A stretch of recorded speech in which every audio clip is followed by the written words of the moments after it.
Well, hello. Welcome to Orchid Blooms Podcast. Welcome back, bloomers. Happy New Year to you all, my loyal listeners. It is 2023 and it's a new year. I hope that each and every one of you receive prosperity. Your health is intact. You're taking better care of yourself. All of these things are important to living a long life. Now, word on the street is we are going to have another COVID wave here in Canada, Ontario. And so I hope that each and every one of you is keeping safe because, again, if it's happening here, it's going to happen wherever you live. So I know that we don't really want to wear a mask anymore, but we might have to on certain occasions. I know I've been wearing it at work and everyone's looking at me like, why do you have your mask on? And I said, well, didn't you hear on the news that, they're speculating that another wave might be coming and everyone I know is getting sick. My boss is, just caught COVID. And, my neighbor who has a baby who's only been, a year, maybe a few months, she got sick. So I said, clearly, I don't know if it's still the flu that we're struggling with because that's what we had during the fall. But for now, I'm just trying to be safe because I can't necessarily afford to catch COVID. I've never caught COVID before, and I don't think I want to catch COVID now. And I said, they're like, well, have you gotten your booster shots? And I said, listen, I gave my time for 2. At this point, I'm not going to keep shooting myself up in hopes that I never catch it, especially when there's a lot of people that I know who have literally gotten a 4th shot and we're still catching COVID. So at this point, I'm like, well, I already got the 2. I'm good to go. I just need to make sure that I wash my hands as often as I possibly can, make sure I sanitize, and then also wear a mask when I'm in public, especially with people I don't know, because there's a lot of people out there that don't know how to take care of themselves, or they just don't care. They're maybe struggling in life, and at this point, they're like, you know what, I could die tomorrow and I'm fine. I'm done with this world kind of situation. So I thought to myself, I'll just do what I need to do. This would be my first time catching COVID if that ever happens. And if it does, then I'll survive. I'm a hardworking person. I take very good care of myself. I sanitize my home. My handles are sanitized. I clean very often. And I make sure to wash my clothes as often as well. So I do take the precautions that I need to make sure that I'm safe.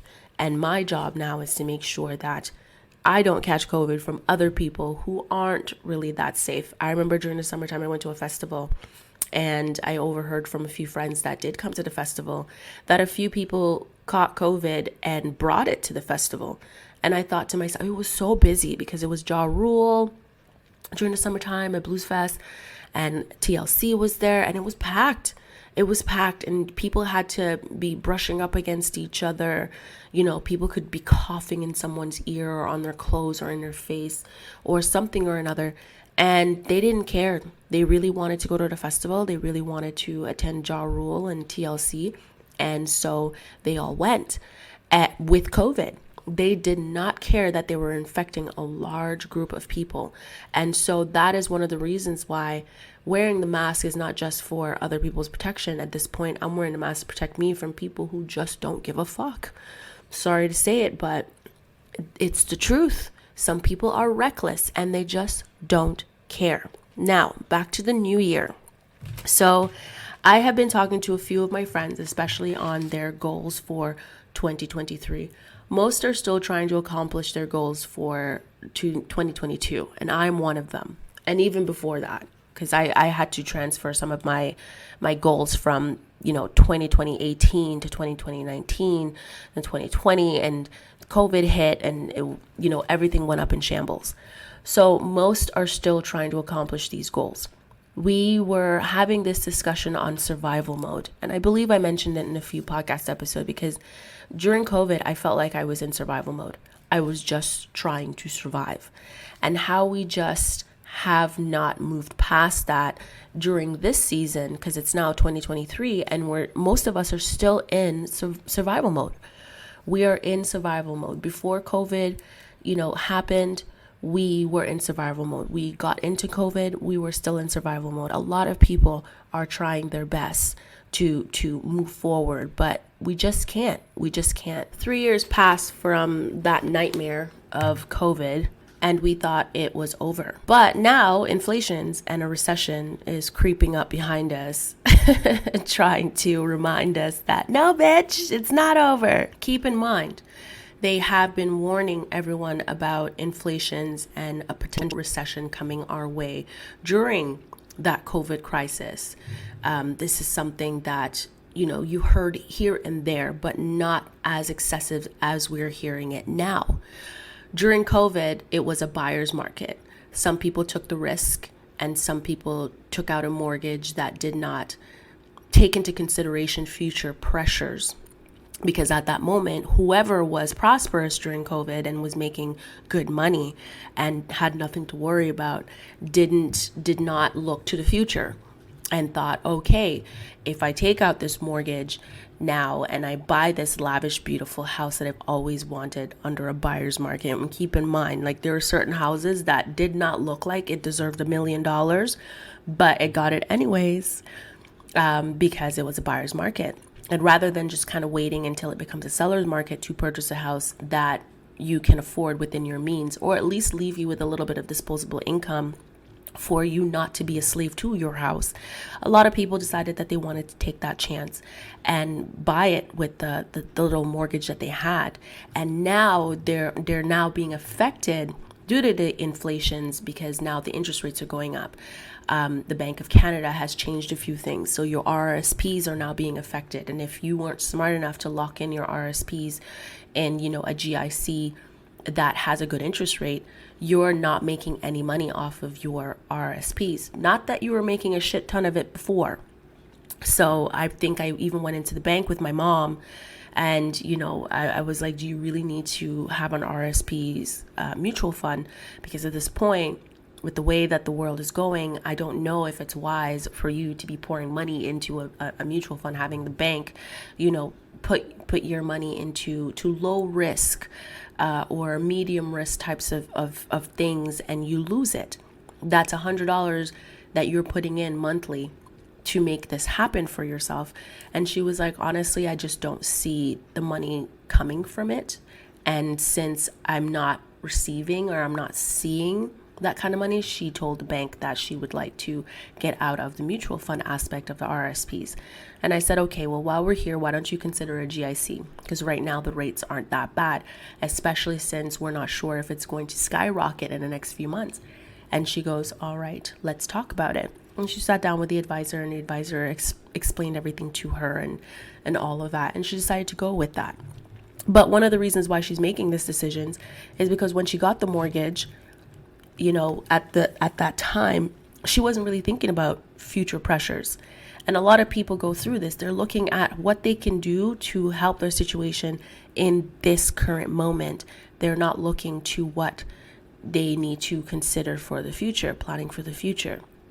So that's a lot of things that a lot of people, especially if they're first-time home buyers, or not first-time home buyers, but people who have bought in the buyer's market, are now starting to see that there's no way out. Like, their interest rates going up, they're having to deal with all of these pressures from food going up, from skincare and other hygienic products going up, and then on top of that, still trying to figure out how they're going to still have the means that they had prior to buying or getting a mortgage and buying a house in a buyer's market during COVID. So others chose not to take on that liability, and I applaud you for it. Or the bank told them they can't take on that liability, because even if you get approved for a mortgage, and this is what happened with a friend of mine, even though she got approved for a mortgage with her boyfriend for years, they've been in a relationship for a long time,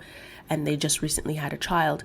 They got the mortgage, but when they went to buy the house and they could afford the house, the bank said no. Bank said no to them, because at this point what you're making might cover the house, but you're not considering all the other aspects that comes with water, electricity, fixtures, that will happen over the next few years. So until you can get yourself into a position where you can handle it all, at least have enough disposable income that you can survive any rainy day that hits your way, then sure. But the bank said, no, you can't have this house, even though you have a mortgage, and you went to a mortgage broker and they said this is how much you can afford.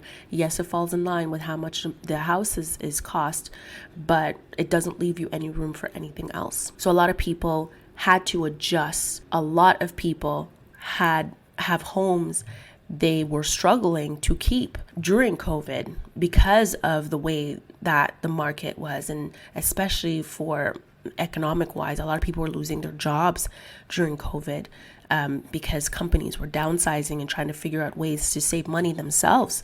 And let's be real, these companies are looking out for themselves. So with everything going up and people having to do what people have to do, making plans and setting goals is difficult, especially going into 2023. Yes, we want to be optimistic, but it's still quite difficult. Another friend was telling me how she has created her schedule for the whole of 2023. And I thought to myself, the whole of 2023? God, you're ambitious. I was shocked. I create a plan and objectives quarterly. It's not a yearly, because shit always hits the fan at some point during the year or every season. I just said wow, and I wished her the best with that. Some of you are in survival mode and have been working hard to get out of survival mode. Others are thriving. Honestly, enjoy it. You have worked very hard to be in this position, so keep thriving. But as for myself, when it comes to New Year's resolutions, I can't say I really have any. I just focus on goals and making decisions. And this year, I'm going into budget mode. I found myself, last season eating out too much. I found that I was buying coffee more, which honestly, my stomach was even saying, bitch, what the fuck? Like, this is too much. Go back to tea. Tea is life, And so when I started calculating what I've been doing, I found that my fridge was always empty because I didn't buy any food and plan my meals. So budgeting means that I have to start buying foods and cooking it every day and not eating out at these fast food places as often. I was getting bloated from all the salt that was in all of these junk food. So this year I have to go back to what I was doing last year in the beginning and start all over again and cut back on all of that.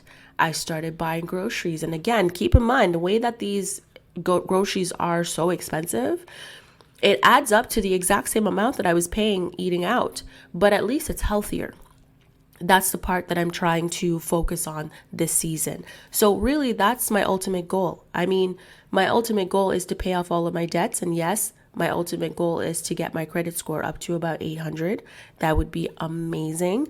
So that's what I would like to do this year, but I'm not going to put too much pressure on myself to accomplish that goal, especially with the way that the economy is going.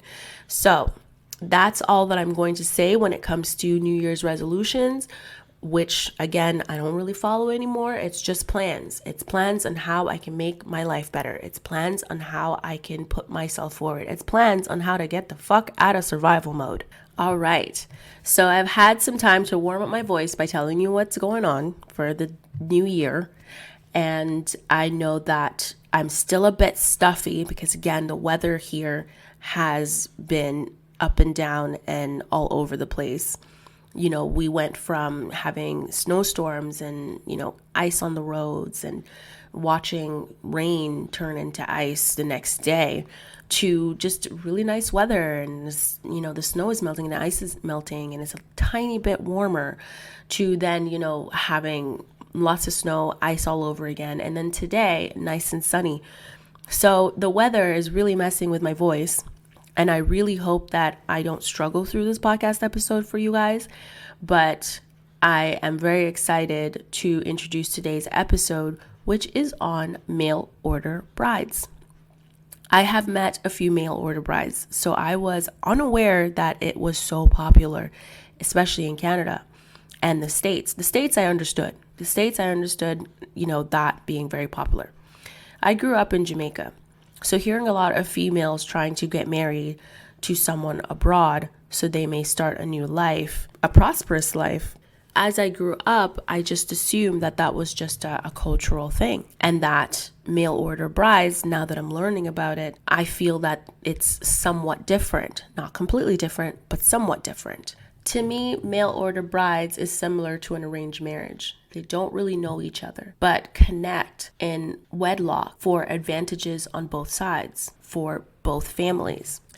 Mail order brides were considered to be courtship by mail. A picture of the bride was all they got.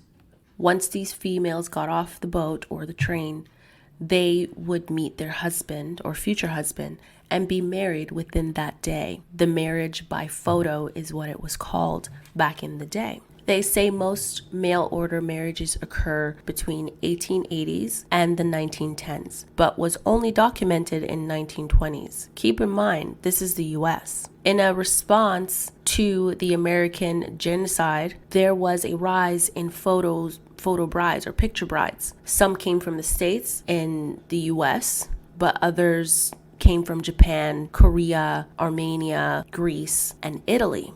I believe mail order brides goes beyond that time. I believe that it has existed for centuries, but I could be confusing it all with arranged marriages.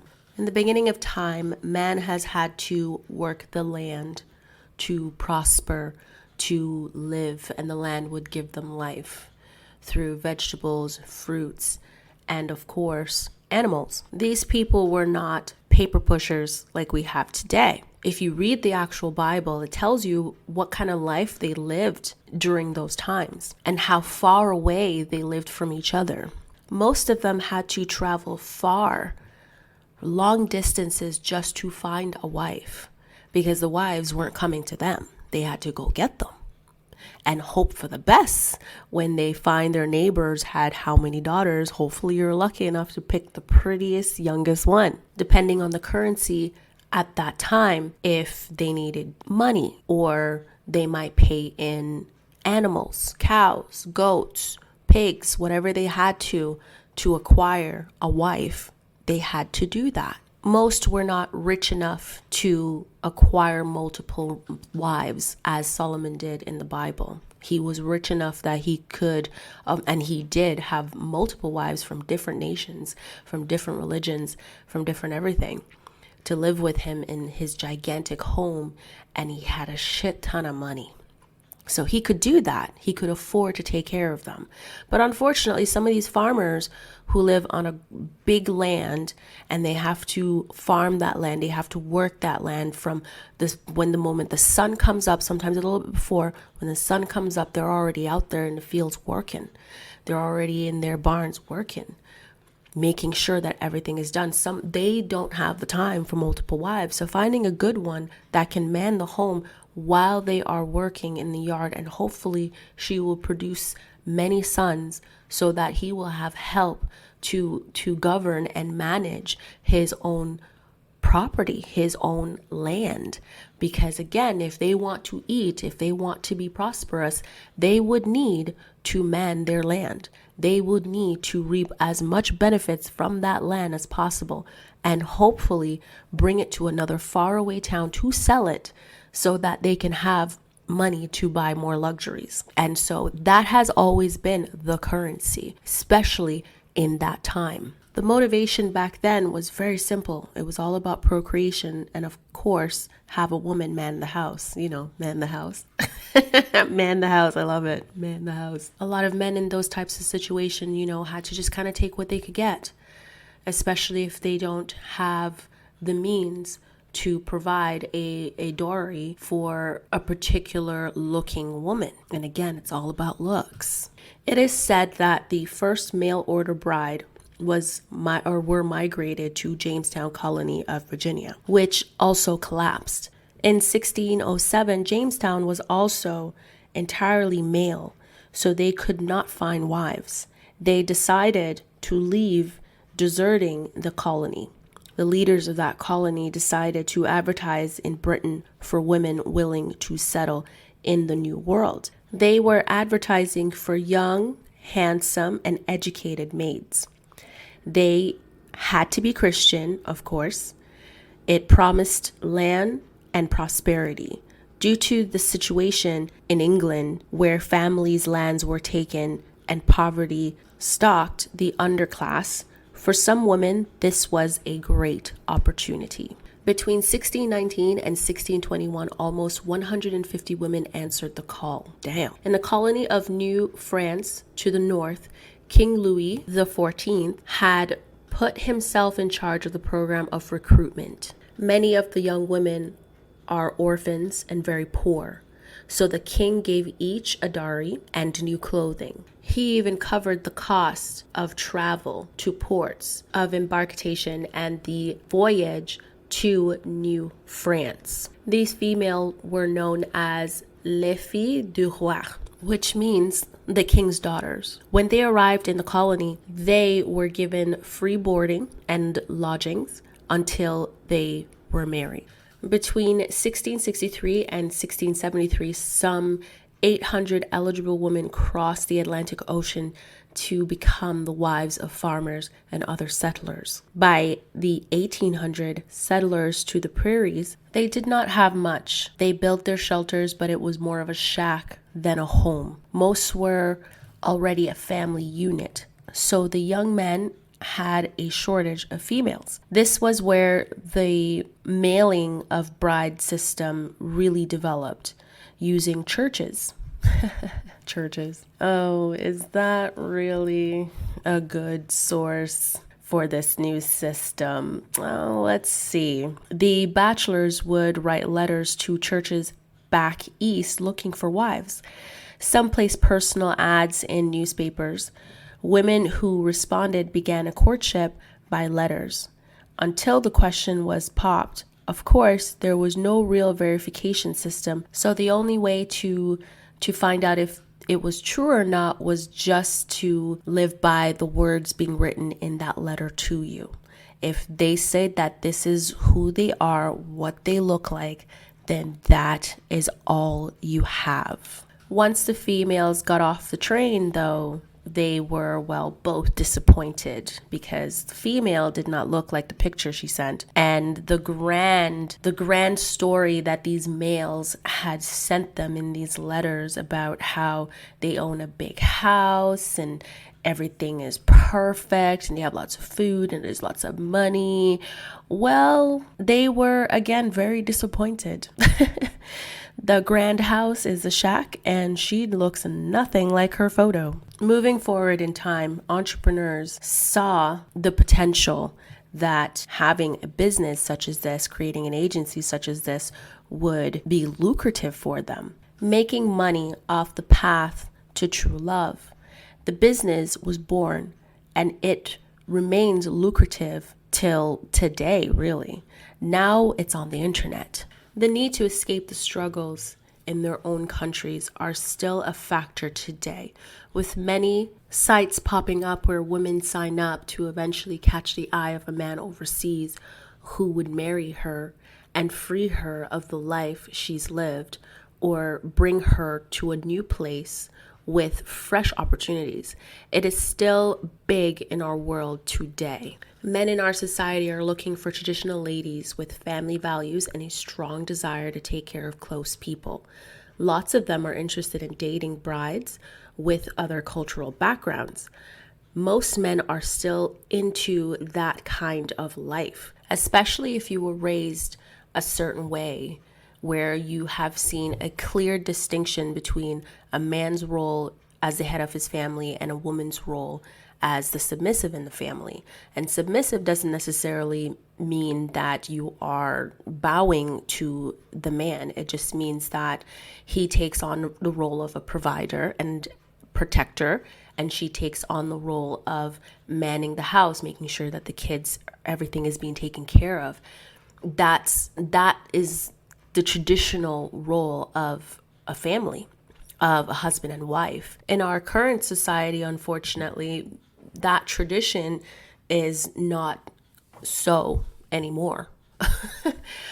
Just because it's getting more expensive to live. So women now have to find a job outside the work. And men are now having to take on some of the responsibilities at home when it comes to taking care of the kids and especially manning the house. So now you have two heads of the family, not just one, that is protecting and providing for this family in order to live a more comfortable life, because that added pressure on a man to provide for every single person in the household. And when there isn't enough money, then your job's not paying you enough money to be able to do that, then yes, the female has to step up. She's going to have to get out there. She's going to have to get a job, even if it's part-time, so that she can bring in a little extra change to help with the situation at home, to make sure that they're all provided for and that the male doesn't have completely the entire stress and burden on his back. Male and female are now having to take an active role in the development of their family, in their prosperity, in their retirement. They have to work together to be able to support their families. The world is changing. You went from people who had land and had to farm that land, become prosperous on their own merits and their own efforts, to having to come into a corporate type of world where you do less farming, and farmers are not necessarily considered to be the best profession.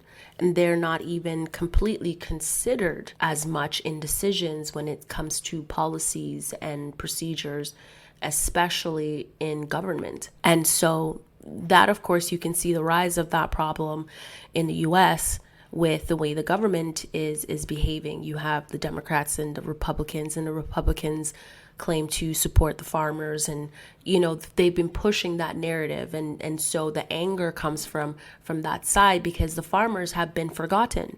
They have outsourced most of their goods and services to other countries, and so that limits the profit that a farmer could make. And so they're not necessarily in the highest regards when it comes to professionals, when there should be, because you need your farmers. And so a lot of kids grew up wanting to be police officers, firefighters, wanting to be a senator in a government, or becoming the president of the United States. And a lot of them are geared towards going to corporate society and, of course, become paper pushers in business suits. So you have a limited amount of people who are still base their value system on the standard of owning a land, farming that land, and living off of that land. We don't have that much of that anymore. So everything in this world has changed. As families don't look the same. Families don't have the same philosophies that they used to. And so with that comes changes in every single way. Keep in mind, this is also an issue that we have in Canada. I know a farmer who, we would talk about politics a lot, because politics was his way of life. Politics prevented him from doing a lot of things, seeking the profit from the backbreaking work that he had to do on his own farm with his own animals, with his own fields. And so he was even explaining to me at some point that, the government have somehow put them to the side. It's almost like the hard work that they put into the land here in Canada kind of doesn't really mean anything for them. And they don't really consider what they're going through and listen to what they're going through and to actually implement things that will benefit Canadian farmers. So I find Canada, especially Canadian farmers, aren't as loud as the Americans in the way that they've been pushing Republican parties to better find ways to take care of them. But the narrative here in Canada is the same as the US. It's like I said, they're just louder than we are. I guess we're just too damn nice. These farmers are sitting at home patiently waiting, but they're pissed. They're pissed as well. They're having to sell off their land to companies, especially in the States, who want to build things on it that, it pisses them off. They have no choice. Yes, they're making millions of dollars by selling off their land, but they just feel like the Canadian value system, especially when it comes to family values and taking care of each other and the farmers and taking care of the farmers as well, and taking into consideration that the goods and services that they produce is just as good as the goods and services that they're purchasing outside of the country. And yes, you make contracts and negotiating deals with other countries to foster good relationships with them, where you would take a cost of their supplies and bring it here to Canada, and maybe you take something from Canada and send there, but at the same time trying to build proper relationship with another country is starting to deteriorate the relationship that the government here might have with their own people. So didn't mean to go into that, but I did want to mention it because that's where all of this came from. Mail order brides came into effect because they were people who lived on lands and in communities that did not have females, and they had to outsource their females. Just like now, when you have a country who's outsourcing goods and services rather than relying on the farmers within their country, and basically limiting the quantity that they can make. Because again, if you keep producing food that your own country won't put in grocery stores and out in markets, farmers markets, so people can buy it, then guess what? It means that they're going to produce less, and they're going to make less money, and they won't be able to provide enough jobs to boys and kids in the community that might need something, depending on where they live. So I feel that this is still an issue that is going on, and I just wanted to kind of throw that out there, not to diverge from the path of this podcast episode, but I really just wanted to touch on what I have been seeing, especially in the news, and people that I have spoken to here in Canada, about how dissatisfied they are with the government and how they are just not taking care of the little people, the people that don't have grand education, but they do have land and they farm their land, and they just feel like, the government is talking down to them, like, oh, you're not very educated. And it's like, how is a paper pusher going to tell a hardworking man who lives on a farm and is, working that farm, how is a paper pusher going to tell him that what he is doing isn't good enough, but his role as someone in the government, someone at the top, pushing papers and just talking smack with other people is more important than him? I get it. The most popular countries for mail order brides are Thailand, Russia, China, Ukraine, Philippines, and Vietnam. Their ages range starts from 20 to 28 years old. According to the reports from the Commission on Filipino Overseas, mail order bride constitute 10% of Filipino ladies and males from other countries. 44% of them are U.S. citizens. 2,000 lonely females from the Philippines find their ideal partners for their whole lives each year with the help of such services, and 800 of them bind their lives with American guys. Similar tendencies work for ladies from Russia, Latin America, and other areas. The United States Citizenship and Immigration Services reports that marriages that appear thanks to mail order bride agencies are less likely to end in divorce than for the general population of the developing countries. Almost 80% of these relationships have lasted over years.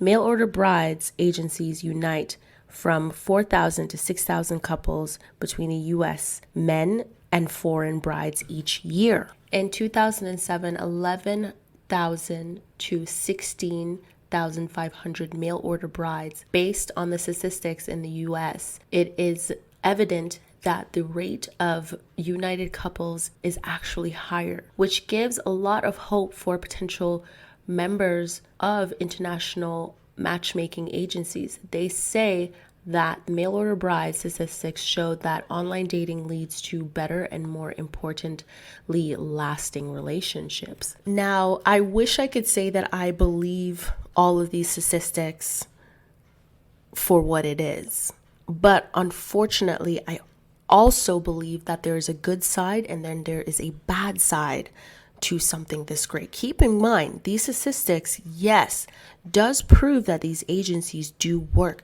but you also have to understand that this is also a very lucrative business. And because it's a lucrative business, having statements such as this out there in the public is beneficial for such business. No one really knows the circumstances of what these mail order brides have to go through. No one.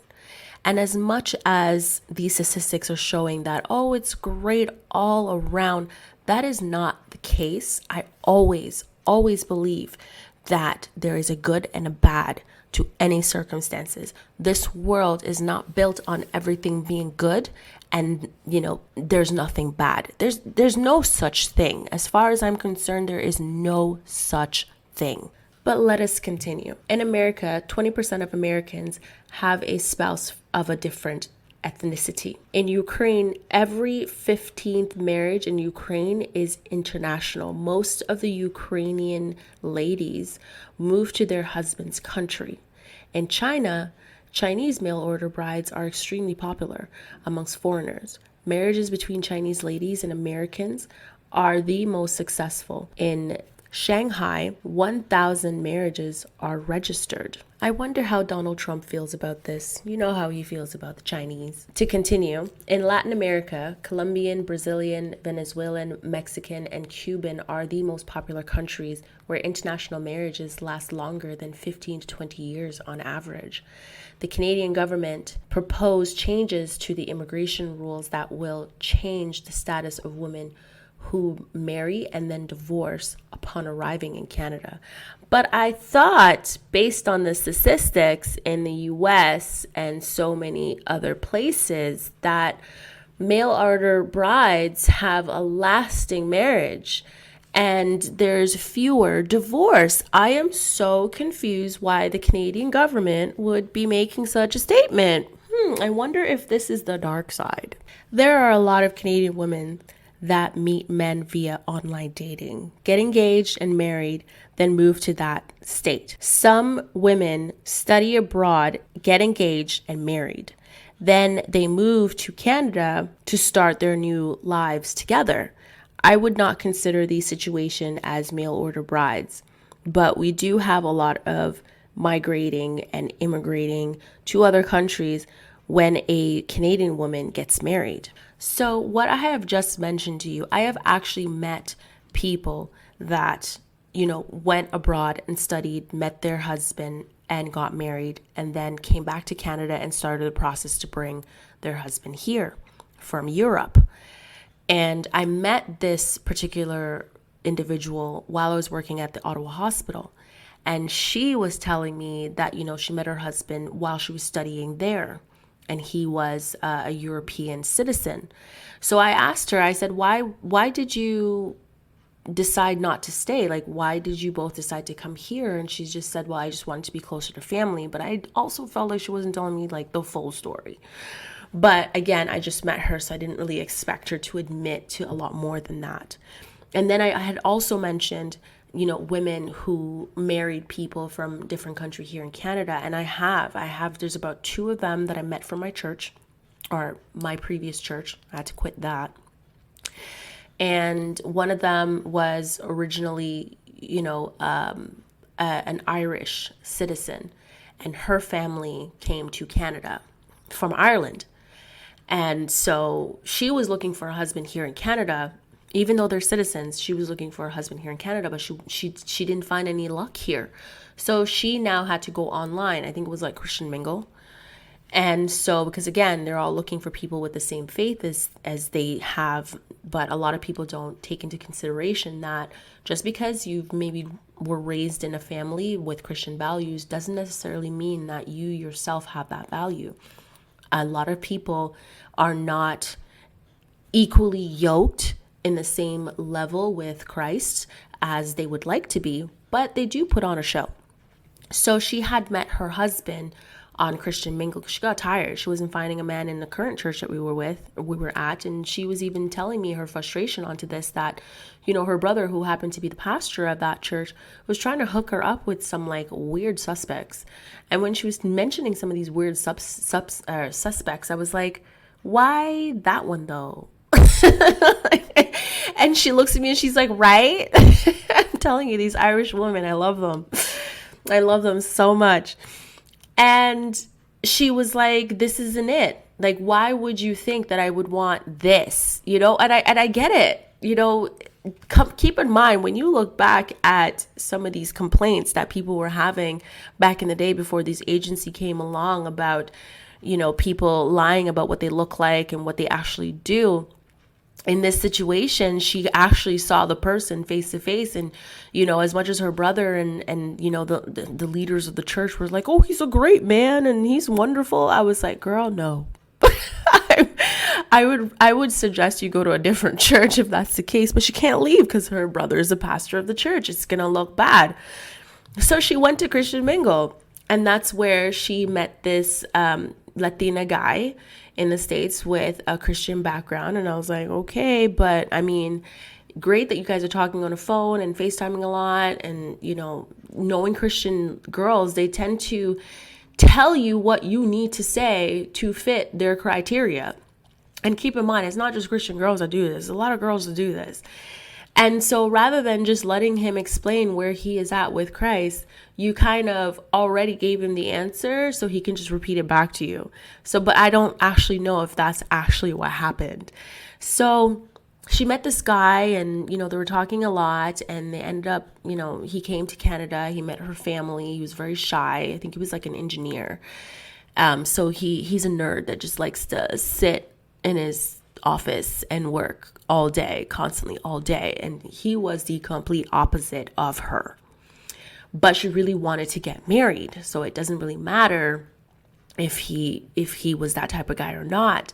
And I remember talking to her after, you know, while she was talking to him, and she was telling me like all of the things about him. And I was like, girl, I love you, but I know you come from like that strong Irish background that, you know, does this and does that and does this and does that. And for you to kind of go into a marriage with somebody that is not on your level whatsoever, I hope your marriage lasts for a few years.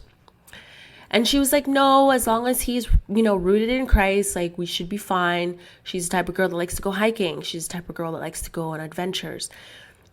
She's the type of girl that, you know, when she wants sex, she better get it. There's no conversation. She better get it. And so you better be up. You better be ready. There's no, I'm tired. I have so much to do today. I was on the computer all day. Nope. It's time for fucking. She's that girl. So he doesn't give me the impression that he was that guy. He was very submissive. He wasn't like the manly type that I saw her with, or that she envisioned herself with, because she's such a strong personality. She kind of needs to be in a relationship with somebody that's a little bit stronger than her or as strong as her. But he was quite weak. I feel bad for saying, because he seemed like a nice guy, but he was a good bitch. That's all I can say. So she would go to the States and she'll meet his family and she'd get along with his family. But all he wanted to do was just kind of sit there on the couch all day whenever he wasn't, you know, working in his office for hours on end, because he's a nerd. Like, what can you do? So she would force him to go hiking, and he'd go along with it because he's trying to impress her, but he was struggling. He was really struggling, and she was just kind of watching like, okay, I guess I'm going to have to make friends if I want to continue this active lifestyle that I'm accustomed to.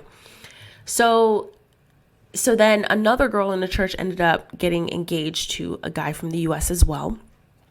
And he orchestrated her engagement in such a way that even I was impressed. I was like, buddy, you really laid it down.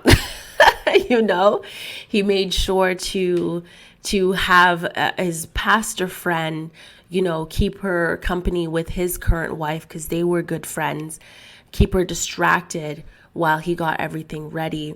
And he was so nervous that he was sweating profusely in the shirt. So he told his friend, he's like, listen, if I'm going to propose to her right now, I can't be proposing to her sweaty as fuck. So the pastor went and he got, you know, one of his shirt from his closet and brought it to him and escorted her. And they go, we're just going to go for a walk, you know, near the canal or the Ottawa River downtown. And she was like, okay. And then she met with him halfway, and then they kept walking together, and he was waiting for the fireworks, because we have in Ottawa we have like this international fireworks that we have during the summertime, where every country would, or every embassy would have paid for a certain amount of fireworks and completely design it so that it represented their culture, their country, or whatnot. And it's always a wonderful event. Like, everyone goes downtown and they stand out there in the cold watching these fireworks. Not even cold. It's summertime at night. It's nice and cool. So it's in the nice weather of Ottawa. And so he brought her on the canal. But keep in mind, the canal is usually closed. So I have no idea how he pulled it off to allow them to go there so that he could propose to her. So once the fireworks started going off, he got down on one knee and he proposed to her, because she loves fireworks. So he included all the things that she loved in their engagement. But yet my Irish girlfriend now, she was waiting for the proposal. You know, they got to the church that her brother was a pastor for, and he was like, oh, let's go for a walk. And so they decided to walk down this raggedy street downtown Ottawa, and I guess he was too nervous. He didn't really have any eloquent words, but he, on the sidewalk, he just popped down on one knee and proposed to her. No thought whatsoever, nothing planned. He didn't have anything that was maybe tailored to her during that proposal, and she had to just kind of act surprised and not disappointed by the lack of effort that he put into this proposal. And then she goes, oh, wow. Oh, my God. Wow. He got her to sit on the fucking curb while he gave her a ring. And I say fucking because I was like, for real? Like, honestly, I would hope that if somebody was to propose to me, that they put a little bit more effort into it. And then they walked back to the church downtown, and she was like, oh, I'm engaged. And he's like, yeah, I just proposed to her. And everyone's like, yay, oh, that's great. And I was like, I know her well enough to know that she was fucking livid that he decided to propose to her in such a form with no art to it, no thought to it, nothing, not even an idea. Just sit on the fucking curb and presented her a ring. So I laughed my ass off on the inside, because I was like, damn. And when we were all out to dinner talking to the other girl who was explaining how many people were involved in making sure that this engagement went off so smoothly and all the work that he had put in, we were all sitting there like, wow, like, this dude really wanted you to know that he cared for you. And then we all turned to her and we're like, oh, you just recently got engaged as well. How was that engagement? She's like, oh, we just walked down the street. He asked to sit on the curb and he whipped out a ring and said, will you marry me? And we were just like, oh. At the same time, oh my God. I felt so bad for her, but at the same time, I was like, you really wanted to get married. I don't think it really mattered who you were getting married to. That's like the impression I got. So we all just kind of went, oh, well, that's really nice as well. You know, the pity that we give to people. We all decided to give the pity in that moment. Like, it's okay. He's still a good man. At least he proposed. No. I mean, you have to understand, for this Irish girl, I mean, her brother and, you know, the congregation at the church kept sticking her or trying to push her into dating men that were just beneath her standards. And it was really surprising and really sad to see her brother, who's a pastor, completely ignore who she was as a person and just figured anyone would do. She kind of had no option but to take this dude who literally had zero flair in his proposal whatsoever, because her brother wasn't really taking care of her. I think at some point her brother turned around and said, prior to her finding this one online, that her standards were too high, that maybe she needs to lower her standards a little bit and then maybe she'll get married. And I thought to myself, damn, like, you have no love for your sister to be able to say that shit. She was so upset when she told me about this. And I was like, girl, if I was in your position, I'd be fucking upset too. I'd be like, who the fuck are you? You're supposed to be my brother. I would have cussed his motherfucking ass out. But hey, you know, the Christian community, that's not what you do. But as a family, I'm going to cuss you the fuck out, because you should know who the hell I am. But hey, no comment. I have nothing to say in this situation because it was weird. So anyways, she kind of just had no choice but to settle with this guy. So they eventually got married, and it was a beautiful Christmas wedding. And she, filed for her visa to go down to the States, which is surprising because it's much quicker for you to get a visa, especially a work visa, to get to the States. Whereas here in Canada, if you are not of this country, it's a longer process. So I guess US is used to these types of situation, and so it goes much faster. So she got it, and she immediately just packed up her shit and she moved there. And keep in mind, he has money, and then you saw the ring and you're like, oh, does he have money? But either way, he bought her a cute little ring. And at this point, his goal was to buy land and build a house because he's an engineer. Like, he makes good money where he lives. And she, upon arriving, found a job, and she got a job in a university down there where she could pass her time as he's in his office for 16 hours a day on his computer. And I remember just saying to her, I was like, how was the wedding night? Because she's a virgin and all. And she was saying to me, she's like, well, it was okay. She's like, he didn't really last very long. And I was like, oh. She was expecting, because she's never had sex before. She's super excited. She's like, I'm gonna get banged tonight, and that's not what she got. So she said she found that she just kind of had to be pushing him to have sex with her because he's a nerd. And I was like, well, you have to maybe keep in consideration that he's on his laptop or computer all day long working, so he might just end up watching porn and whacking off while he's there. You know what I mean? So he might not really be thinking about having sex with you as often as a regular guy who isn't really, dependent on porn would do. So she just finds herself bitching at him constantly just to get some sex. And I was like, well, good luck. Good luck. You knew that he was, yes, the best option compared to what was being offered in the current church, but good luck. I mean, she's a good Christian girl, so she's not going to go cheating on him when she wants good sex. But I still wish her the best of luck with that, because she is going to be a very frustrated wife. And keep in mind, she has that Irish temper. So I wish this Latino man who's super quiet and just does what you ask him to do, I wish him the best. He's clearly nothing like his family, because on the wedding day, his family was dancing up a storm and having a few drinks, and they were having a great time. And her family was just standing there not knowing what to do. Nobody wanted to dance. They're a very rigid family. So I feel just so bad for her. I even worked with a girl at a call center while I was going to university, and she ended up meeting her husband on Twitter. And they met, and, she went to visit him in the States because he didn't come up here, but she had to go down there to visit him as a Canadian.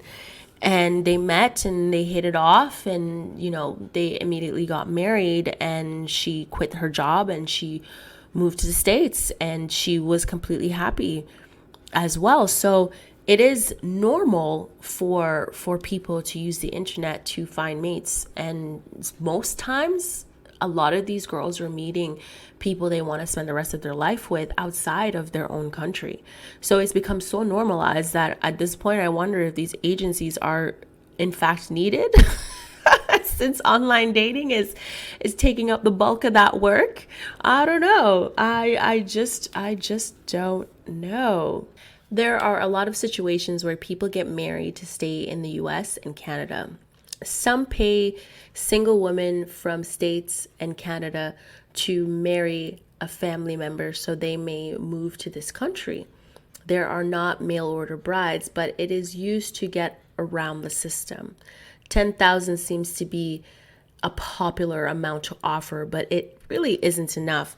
And that's a funny story behind that. And I had to mention it in this podcast episode because I remember I have a friend, she's an Asian. Back in the day when we first met, she was saying, would you be interested in marrying my brother? And I said, what do you mean marry your brother? She's like, well, you're a Canadian citizen, right? And I said, yes. She's like, well, I'll pay you about $10,000 to marry my brother so he can come to this country. And I said, no. And she's like, why would you say no? And I said, number one, marrying someone to bring them to this country, it's a lot of hassle. I'm not going to go through the process of trying to convince the Canadian government that I'm not committing fraud and put myself in this type of situation for $10,000, honey. Do you know how big a student debt is? You think $10,000 is going to cover student debt? I love you. You're a great person, but there's no way in hell that I'm going to put myself in a situation where I'm liable for somebody else. That means I'm going to be liable for taking care of them, feeding them, clothing them, providing them situation. How much paperwork I'm going to have to fill out. For $10,000, I said, I love you, but no. She's like, oh, well, I'll take care of all of it. And I said, oh, so what you're saying is that you're going to be filing all these paperwork as his wife. And she's like, well, I mean, she's like, 10,000 is a good amount. And I was like, have you looked at the debt rate for many Canadians? $10,000 is really not even going to put a dent in that. Student loans at the time was for university about $30,000. $10,000 of $30,000 is not enough. So in fact, I'm going to still be stuck with my debt and still have to do all this work so you can have your brother here. I said no. And I make it a point to make sure that people don't know that I'm a Canadian citizen because it's so popular nowadays for people to offer peanuts. $10,000 is peanuts. You talk to these guys who are like, oh, my goal is to be a millionaire. And I was like, for real, just a millionaire?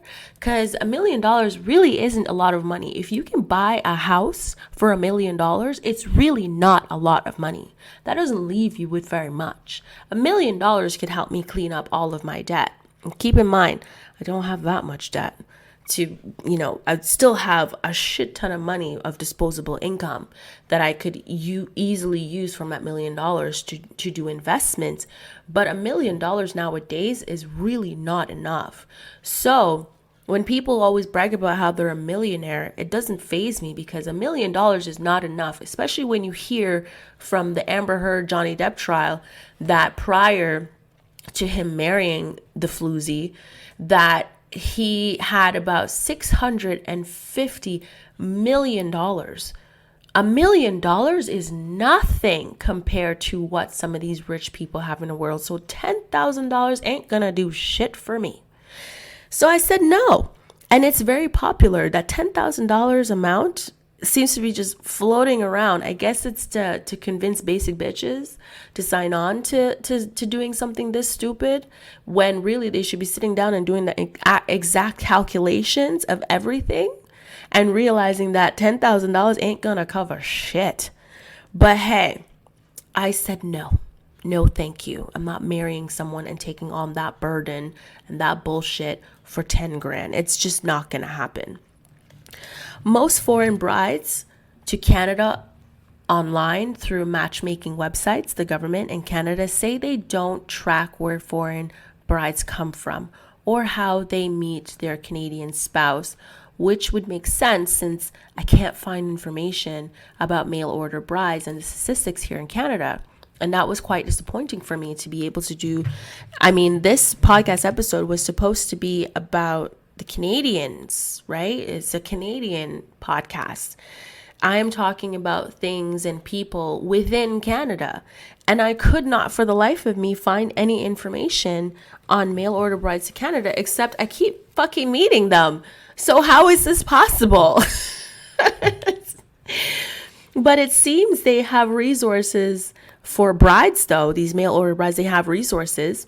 New brides or foreign brides, they have little knowledge of, the Canadian society. So they may not know what the local society is like or what their legal rights are as mail order brides, right? But they have all of this. And clearly, in Alberta, Edmonton, which is where this agency or this not-for-profit is located, they clearly see that that there is a need for this. So I didn't understand how the government of Canada did not have these statistics at all. How are these news sources mentioning that they're trying to change certain things about, marriages, especially with mail order brides or mail order brides. And yet there is nothing founded in assisting with this narrative. Here in Canada, they are finding more foreign brides seek help and understanding. So these guys, they meet their brides online. They don't really tell them shit. They come to this country, they get married, and they're stuck in the middle of nowhere. Alberta, Edmonton, it's beautiful. The prairies, it's beautiful, especially when you're driving out to that side of Canada. It's the most beautiful thing to see, especially if you're from the country, like the city life. So you can only imagine that these women would come to these countries and they would marry, and they don't know what to do. They don't know their rights. They don't know what they can do. They're stuck in the middle of nowhere. They have nowhere to go. They have no friends, and they're just alone. Even though you're married to someone, you're alone. And there's a lot of relationships out there where people are in a relationship with someone that they love, but they feel alone. They're looking for support. Some want to know if they have to have children, because at this point, like, they got married just so they can get out of their circumstances. And now they're in another circumstances and they're not happy. They're not feeling it.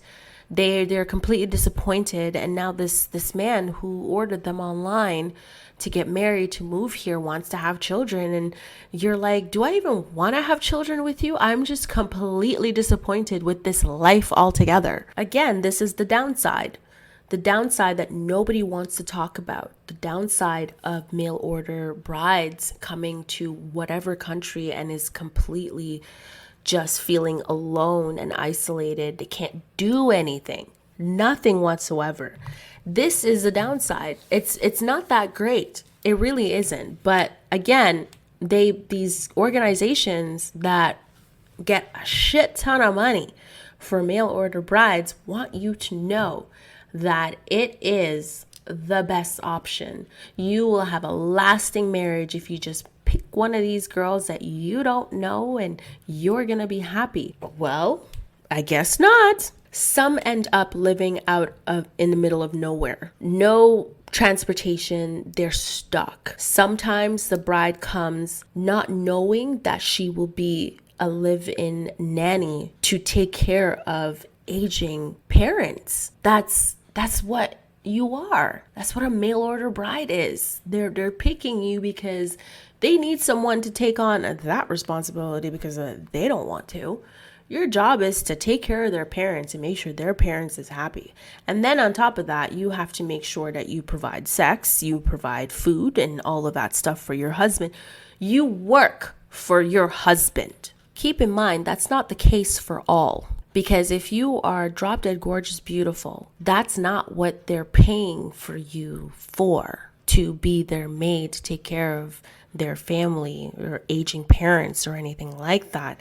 You're being paid for something specific. And you might not like it, but you knew what you signed up for. The Federal Immigration Ministry says that in 2016, about 45,000 women arrived as spouses. It has no data on how many were brides through online or were part of an engaged marriage. Canada really needs to do better.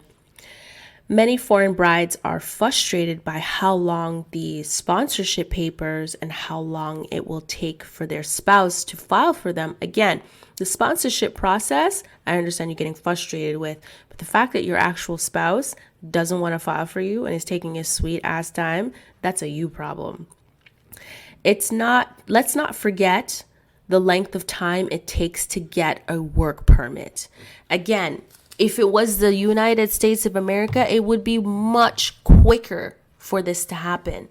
But Canada still has a long way to go in documenting what type of spouses are coming to this country and for what purpose.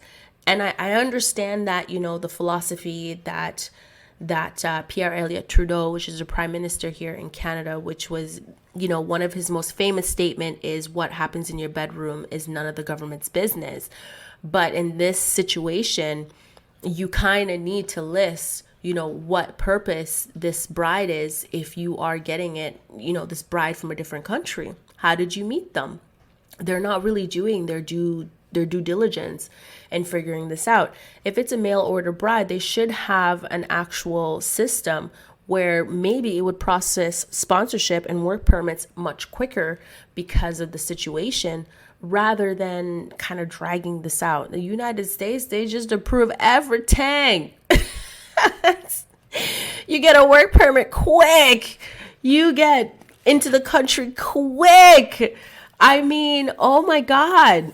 But yeah, it's funny. It's just funny how our systems are so completely different from the US, and we're so close. Like, look, you can literally just look out the window, you see the US. I'm just bullshitting you there, but you know what I mean. Some arrive and start to feel unsafe in their marriage. And this is just a women's perspective.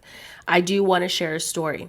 So I have met about another 3 other mail order brides. One of them, she was a little bit older. She came to Canada, earlier, before all of this nonsense.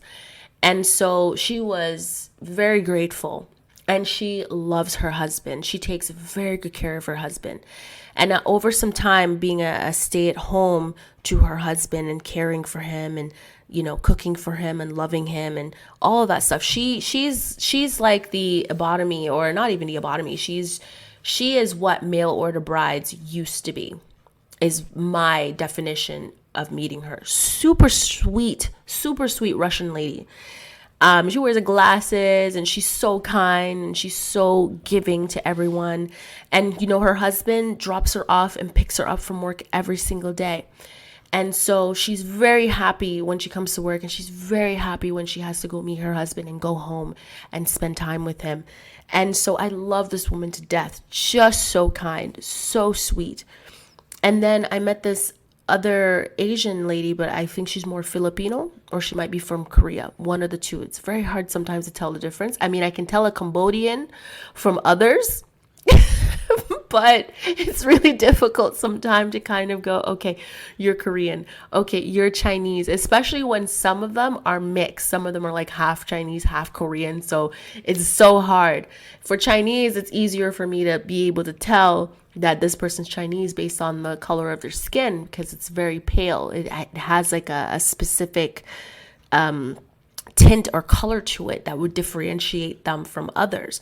And then there's a Japanese, which, will have like a similar darker shade, but not all the time. Just like black people have different shades. You're either yellow, you're more spicy looking, or, you're black, like charcoal black. And there's so many different shades to a black person. It's kind of the same thing with Asian people. So it's very hard to be able to tell the difference. So this girl, she kind of gives me the impression that she's more Cambodian, especially by the way that she talks and her accent. And so she's married to an OC Transport bus driver who's always cranky. I mean, this man doesn't smile. And she's always smiling. She's always happy. And she's like, hey. And she's super sweet, super giving, super respectful. And I was like, okay. And he was just, which I understand completely, because he's an OC Transport bus driver. Have you dealt with the public on a daily basis for a certain hours of the day? And she looks like, she came to the country, she started taking care of him, she started trying to organize his life, she did everything that she needed to do as a wife. And when her work permit came in, she went to school, she got her, nursing college diploma, and she's now a doctor, not a doctor, but like a nurse, working for the hospital. When she gets home, I find her, doing laundry, because we live in a building. I find her doing laundry, and she's super nice and she's super sweet. And so, she's always taking care of her husband, who doesn't speak. He just grunts, and she knows what he's saying. So to me, that's a really good wife, a really, really good wife. But when I was working in retail during college, there was this one girl, and I think I've already told this story. I believe it was a cautionary tale of be careful who you marry. in one of these podcast episodes. I have a lot of podcast episodes. I think I'm at 60 something at this point. So if you ask me to tell you which podcast episode that is, my friend, you're going to have to listen to all 62 podcast episodes to find this story again. And beautiful, drop dead, gorgeous blonde from Russia. Gorgeous girl. Like when I saw her, I was like, damn, she must be, a celebrity. But then I saw her Old Navy clothes and I was like, yeah, you broke. But anyways, her and I decided to go to Second Cup, and I went to get my white hot chocolate and a croissant, and she got herself a coffee and a croissant. And so we were sitting down and I was like, oh, at this point she was like 21 years old and she was a mail order bride. And I said, how are you liking it to be married this young? It always baffles me when I meet people who are like 16 years old and they're already married. And I was like, why? How are you married at 16 when you don't even know who the hell you are? How are you going to know what type of wife you could be? You don't even have an identity. You're still trying to figure out who the hell you are. How is this possible? Anyway, she's 21 years old. And I was like, I need to ask this question. Just how? Why? Just tell me. And she's like, honestly, I just wanted to get out of my current circumstances in Russia. And I said, okay, but I guess you found someone you really wanted to marry. And she's like, honestly, anyone would have done it. And I went, oh. And I said, but now that you're here, because again, all these mail order brides, like they love and care for their husbands. Like that's kind of what I've seen. But keep in mind, they're a bit older and they've been in this marriage for a longer period of time. But she's a new. She's a new. And I said, but you're comfortable. You left Russia. You're now in Canada and you live with him. She's like, yeah, but he's always on the computer. So she married a nerd. And she's like, oh, he's an engineer and he makes a lot of money, but he doesn't want to do anything. And I said, what do you mean? She's like, when she first arrived, all he wanted was for her to like cook for him and have sex. That was it. He didn't take her anywhere. She thought that upon coming to this country that, since he has money, he's going to show her that lavish lifestyle, bring her to nice fancy restaurants. They're going to go out to, a few clubs and enjoy themselves. But that wasn't the case. He was like a homeboy. And I was like, well, I did see your husband when he came to pick you up one day, and he didn't really look like the type that would be interested in that kind of lifestyle. But I guess she was under the impression upon marrying him that maybe he would change that once they got married, because she doesn't want to be cooped up in the house all the time. It took her months to get a work permit after coming here to get a job just to get away from him. Like that's how she saw her job, as a means to get the fuck away from him. So they, I would see them walking around the mall together, and he was one of those guys that just hung his head down, just looked so pitiful, completely pitiful. And I'm like, you're married to a Russian girl. You do understand their culture, right? They're used to men being men. You know what I'm saying? They're used to men just with a classism about them. Like that's her culture. And instead, she married you, and you did not consider the perception that she would see having this man who hangs his head. Keep in mind, she is drop dead gorgeous. So when she's walking through the mall, heads turn. Guys check her out all the time. And instead of standing beside her strong and proud, he would like hang his head, and he'll hang off of her like she's his mother. And I would stand there in front of the store going, oh, that is so sad. And I can tell that she hates it, because she was like, why the fuck did I marry you, you pathetic piece of shit? And she did say that to me. I was like, oh my God. She's like, he's just pathetic. He's just a piece of shit. And the way she talked, it was with a grudge and disdain. Like she was disgusted by him. She's like, all he wants to do is eat steak and potatoes. And I said, well, maybe you should talk to him about eating some vegetable, to help him live a little bit longer. She's like, I hope he dies soon. I hope he chokes on that steak and dies. And the way she said it, I was like, oh my God, like she really hates the man that she's married to, but she has to do her time. So I said, all right. I don't know. I said, I guess you can't divorce him right now. She's like, no, she needs to make sure she fortifies her situation here in Canada, and then she can leave his ass. So she's bored of the sex. She's bored of the fact she just cooks some food, throws it on the table, and she just sits there drinking whatever, just watching him pig out on a steak and a potato. And so working here at the store with us is like a break from just him. But he just hangs off of her and she kind of leans away from him when he gets a little bit too clingy because all the guys are checking her out. And I was like, what's your ambition? She's like, honestly, at this point, I'm working at the store to get experience in the Canadian environment, and then her plan is to go and work at Marciano's. I think that's what it's called. It's like an upgraded version of Guess. And in my mind, I was like, Guess is more for escorts. Most of the escorts that I have met here in Ottawa, they seem to love wearing Guess clothes and Guess purse and Guess perfume and Guess like shoes and Guess everything. And I was like, so y'all are spending this kind of money on Guess when they spend way less because they have their clothes being made in a sweatshop. And the clothes is actually super fucking cheap. But once they put their Guess name on it, it becomes more expensive. And here are you escorts trying to act like you know what fashion is buying Guess. And you don't. You're spending a shit ton of money on shit that actually isn't worth that kind of money that you're paying for it. But then they came out with Marciano's. And Marciano's is more for like the higher class escorts that make money. They're no longer getting, clients here and there who are just trying to test the waters, because they've never done it before. The broke ones, the ones that don't want to really part with their little money because it's little. These are for the escorts that have that backing now. They have their clientele are big. They've made a name for themselves. Good pussy, this one. Take this one. It's circulated in the top money making men kind of varieties. So they have a consistent amount of money coming in with a regular clientele of people with money. Most of them are married, and they do this all the time. They come into town and it's like, this is their escort. They go out to dinner, they go out to a club, and they have a good time fucking at the end of the night. So they have a consistent clientele with good money coming in, consistent money coming in. They go to Marciano's. And so she wants to go work there because it's luxury. It looks luxurious. She's like, this is what I want. And I was like, honestly, you should have just been an escort. Because basically what you're describing your life as is that you're an escort, but instead you're fucking this dude that just can't even satisfy you in any way.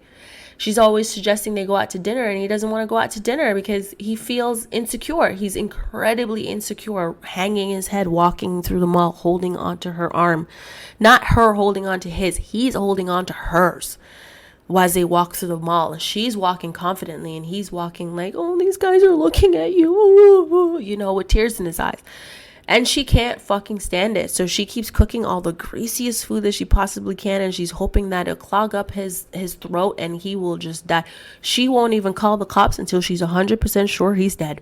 She's that girl. So those are some of the mail order brides, the young ones that are coming into this country and basically just completely disappointed. And they are vindictive. They just don't give a F about you. They only care about themselves, and they're going to pave their own way, and they'll do what they have to do until it is time. So those are the types of mail order brides that I have met throughout my lifetime. And some of them aren't mail order brides. Some of them, meet their spouses online and they move to a different country and they blah, blah, blah. It's all great. But anyways, so these are the distinction between the age demographic. The younger the mail order brides, the more vindictive they are. They are plotting your death to get away from you. And then there's the ones that came way back in the day when things were a little bit more simple and their expectations weren't really that high, and they were really just looking for something comfortable and looking for someone to care for and love, and that person would care and love for them back. And they lucked out when they found what they found, and they took very good care of their husbands. Very, very good care. So as I said before, there are always a good and a bad to every situation. Some have great experience with mail order brides and others do not. And this is not a conversation that is being had every single day. So I want you to consider that when you meet a mail order bride, not to stick your nose up in their business, but understand that there's a bad and a good, and you really don't know what's going on. And if you're like, oh, I really want to be a mail order bride, and it just looks so fabulous. Again, the grass is never greener on the other side. You really don't know what you're going into. You do not know what to expect. And when you get there, you can't bitch and complain, because this is something that you spoke into your life and you put yourself on this path, and now you're just going to have to eat it. That's it. That's all. So this concludes this episode. I hope you enjoyed it. Don't forget to subscribe or follow the podcast. Leave a like on social media, rate and leave a review on the episode or Orchid Blooms Podcast.